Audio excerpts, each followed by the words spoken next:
안녕하세요. 인포마켓 강용훈 대표입니다. 22일 새벽에 엔비디아 대망의 실적 발표를 앞두고 글로벌 반도체 주식이 등락을 거듭하고 있습니다. 오늘은 한국 시장에서 가장 지금 시장에 핫한 주식인 한미반도체가 급등을 했죠. 전고점을 넘어서지 않을까 생각을 하고 있는데, 이런 와중에 이제 여러 가지 이슈가 휘몰아치고 있습니다. 오늘은 HBM에 대한 오해, 이게 이제 연구기관마다 숫자라든가 이런 게 오해가 있고, 또 방송에 출연하는 소위 전문가들조차도 막 이상한 이야기를 쏟아내고 있죠. 그리고 SK 하이닉스에서 또 발표하는 숫자도 기존에 이제 이야기하는 거가 좀 달라가지고, 이런 것들을 한번 종합적으로 점검을 해서 다시 한번 HBM 시장에 대해서 명확하게 이해를 할 수 있도록 말씀을 드리겠습니다. 첫 번째 이슈는 삼성전자 없으면 안 된다라고 이런 식으로 이제 이야기를 하고 있죠. 이번에 경계현 대표가 사실상 경질이라고 생각하는데, 언론에서는 또 자리 바꾸기다, 이게 완전한 경질은 아니다, 이렇게 커버를 하고 있죠. 사실 경질입니다. 반도체 굉장히 중요한 시점에서 수장이 바뀔 리가 없지 않습니까? 이게 경질인데 HBM 때문에 그렇죠. 저희가 이때까지 삼성전자에서 유독 부정적이다, 이렇게 시청자들이 이제 볼멘 비판을 하셨는데, 사실상 그 맞았죠. 사실 HBM의 수율이 마이크론보다 못하기 때문에 지금 엔비디아로부터 리젝트를 당했다, 이런 이야기가 사실상 정설로 굳어지고 있는 것 같습니다. 이런 와중에 삼성전자 없으면 안 된다, 누가 이 부족분을 생산하겠냐. 엔비디아의 거대한 계획에는 삼성전자 12단 HBM3E 요거의 공급 부분이 포함되어 있다, 이렇게 하는데, 요거는 아닙니다. 왜 아니냐면 마이크론이 치고 올라오고 있습니다. 그래서 마이크론의 내년에 캐파를 제가 정확하게 말씀을 드릴 수 없지만, 마이크론이 내년에 아마 올해 SK 하이닉스가 했던 정도의 월별 D램 웨이퍼를 HBM에 할당한다, 그런 정보가 있습니다. 계산을 해보시면 어마어마한 그런 게 될 텐데요. 좀 러프하게 말씀드리면 10만 장은 훨씬 넘고 15만 장은 약간 안 되는 그런 수치를 HBM 쪽에 마이크론이 올인하려고 하고 있기 때문에 삼성전자가 없으면 안 된다, 아닐 가능성이 많습니다. 이런 식으로 투자자를 이렇게 좀 현혹시키는 그런 발언을 하는 쪽이 많죠. 두 번째는 이제 SK 하이닉스 HBM3 8단 수율이 80%라고 이제 외신에 이 수율 담당 임원이 인터뷰를 했거든요. 요거는 사실 극비사항입니다. 절대 극비사항이고, 언론에 노출되면 굉장히 예민하게 반응을 했는데, 이 80%는 약간 과장됐다는 게 저희 판단입니다. 왜냐하면 한미반도체 본딩 수율이요 95% 이상이거든요.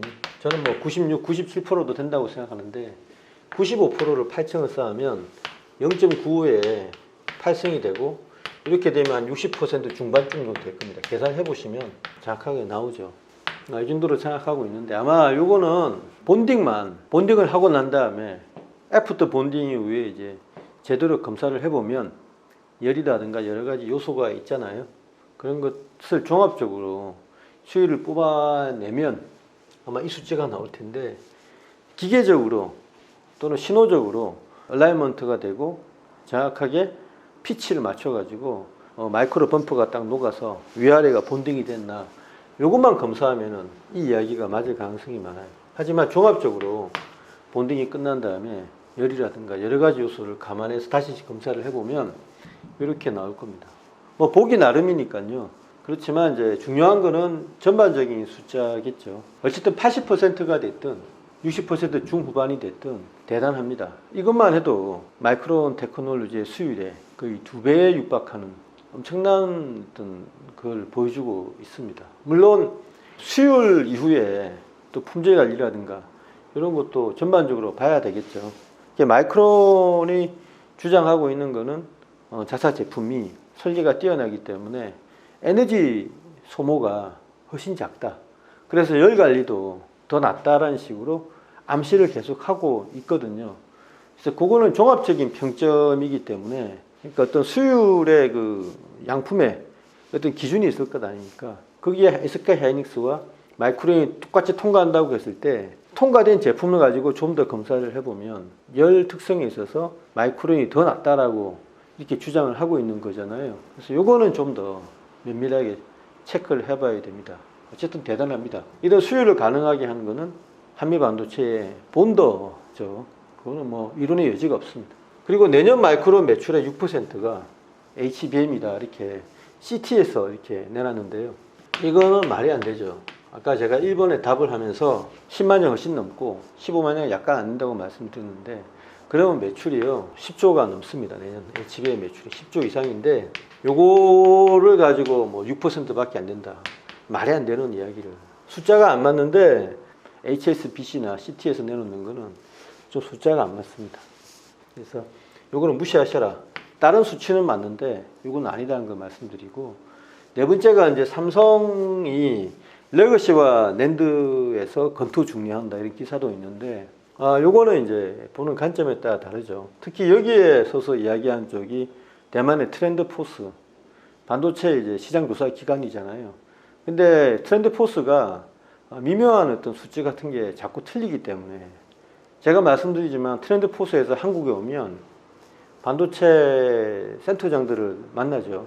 근데 그 반도체 센터장들이 삼성에서 들은 이야기를 트렌드 포스의 이야기를 해주는 거기 때문에 결과적으로는 삼성에서 한 이야기가 삥삥 돌아가지고 다시 또 시장이 풀리는, 자기가 만든 정보를 자기가 다시 재흡수해서 활용하는 웃지 못할 정보의 순환 과정이 벌어지고 있다 이겁니다. 레거시와 낸드에서 삼성이 어마어마하게 돈을 벌 것이다라고 계속 주장하는 게 트렌드 포스하고 국내 일부 반도체 애널리스트 이야기인데, SK 하이닉스 같은 경우는 D램 전체의 매출 절반을 HBM에서 올린다고 하잖아요. 나머지 절반이 레거시인데 마이크론도 거의 올인이거든요. 근데 삼성만 레거시를 강조하고 있지 않습니까?